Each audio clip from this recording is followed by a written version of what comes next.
Welcome back to the channel. Right, new product from IK, the one we've all been waiting for, the E Foam Pro 2, the one with the battery and the compressor built in. Gone are the days of pumping. Let's get it outside, see how it works.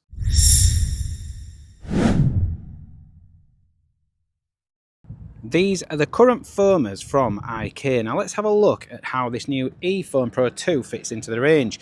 This is the original, the Foam Pro 2. Then we've got the Foam Pro 2 Plus, which means it comes with this little adapter. You can add air through a compressor. The original you couldn't. And then this one is the E Foam Pro 2 with the battery and compressor built in at the bottom. Now essentially the head of this one is the exact same as the first one. The nozzle technology is the same on all three. And the big difference is that this one now has a built-in compressor and battery at the bottom. So by adding a battery and a compressor, we're adding a bit of weight. And the old unit was 600 grams. This one's now 1.2 kilos. So it has doubled, but still plenty light enough to just pick up and maneuver. You get the old-fashioned manual pump, but you're not going to be using that because you're just going to switch it on, put your finger on the trigger, and then the compressor will keep the pressure between 2.5 and 3.5 bars. That means you get a nice consistent flow and a nice wide fan pattern all the way through the job. As before, we've got 3 different nozzles depending how thick you want the foam to be. It comes pre-installed with the grey, which is the intermediate. You're going to use that for snow foams, wheel cleaners, most of the jobs really, and that attaches to the top of the pickup tube here.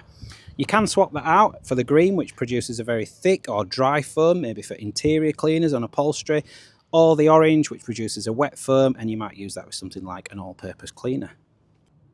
Although the tanks look the same size and actually have the same markings on the side, this has a bigger usable volume. So the others had a 1.25, which takes you to about there, 1.25 litres of usable volume. This has got 1.5 litres, so you get an extra 250 mils. Snow foam in, 1.5 litres, and to turn it on, you're going to hold the button for 3 seconds, then you get a little green LED. Now, to turn the compressor on, tap it. First thing you're going to notice is it's quite loud. It's 92 decibels. But that's it, we've got maximum pressure now. So, no pumping required. I'm going to just press it. I'm going to empty the whole thing. I've got this dirty Volkswagen ID Buzz cargo behind me. I'm just going to foam it until the tank empties. And I'm going to time it. So, let's go.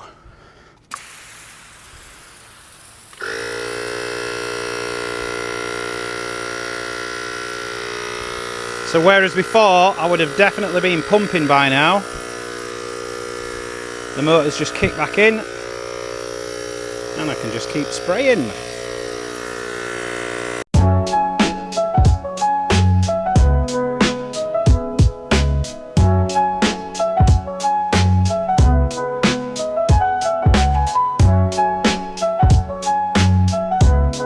And we're spitting now, so 2 minutes.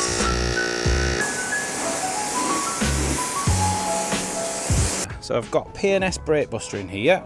It's all charged up, ready to go.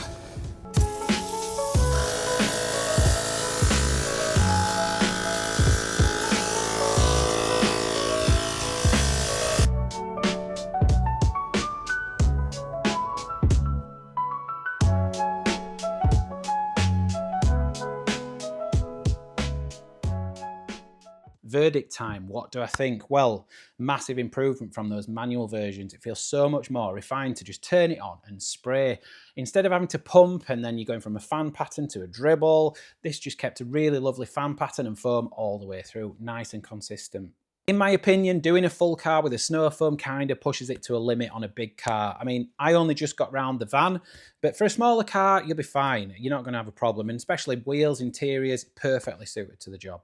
Now last year at SEMA and Waxstock, when these were launched, on the IK stand, the main 3 questions were how long does the battery last, how long does it take to charge, and how many tanks can you get on a charge? So the battery will last about 45 minutes maximum. In the real world, I reckon 35 to 40 minutes is a good guess. It does have a 10-minute safety cutoff, so it can't be run for longer than 10 minutes in any one go. But considering I emptied the tank after 2 minutes, you're going to have to stop anyway to refill, so I don't think that cutoff's going to be a problem. In terms of charging, it comes with a USB-C to USB-A cable, and on an old school socket, that means it's going to take you about 3 to 4 hours. But if you've got a quick speed 3.0, then you can probably charge it in about 1.5 to 2 hours.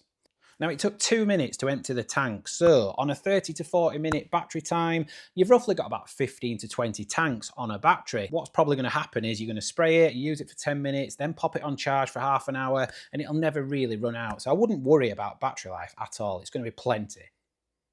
Now, as far as I'm aware, this auto version is only available in the foamer. IK do a Multi-Pro 2 and a Multi-Pro 2 360, and it would be nice to see an E version of those, but I'm sure it's in the pipeline. It might even be already out there and I've just missed it. Apologies if it is, but I took our standard Multi-Pro 2 360, which means it's got the flexible straw, you can turn it and spray it at any angle.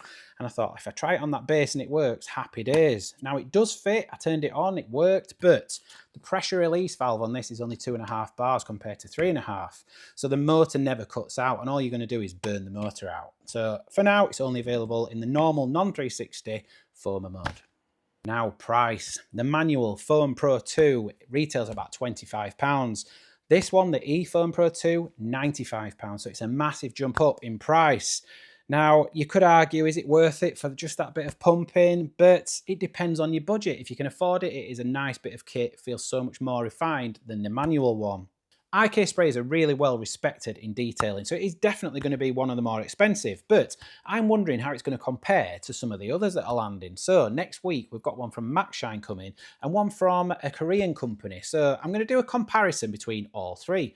If you want to see that, make sure you subscribe, enable your notifications, give us a thumbs up for this one, and see you next time. Thanks very much for watching.